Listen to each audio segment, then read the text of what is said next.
Okay, in this video I'm going to show you how to make wall thicknesses. Walls aren't just single lines, they're actually a thickness. Look at the walls in your house, there's a thickness to them. We're going to use 8 inches as a standard for our wall thickness in this drawing. Okay, so how do we do that? Well, the first thing we're going to do is we're going to go over and find this tool over on the side here.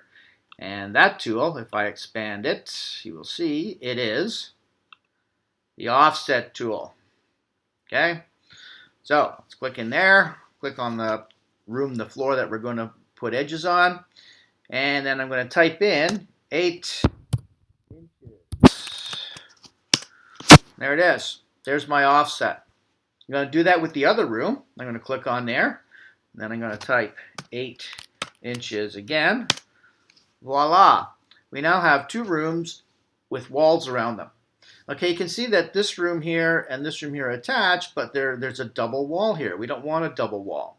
So how do we fix that? Well, here's how we can fix that. First of all, I'll go grab my eraser tool, and I'm going to erase this line right here. Okay.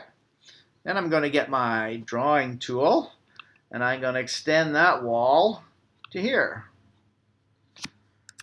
And then I'm going to extend the other line from there to there. Make sure that that says on edge there so that it's connected. Okay. And there we go.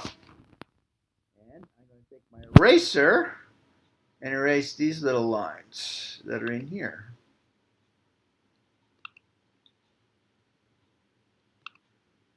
And look at that. We now have 2 rooms that are joined to each other, and they have wall thicknesses around them.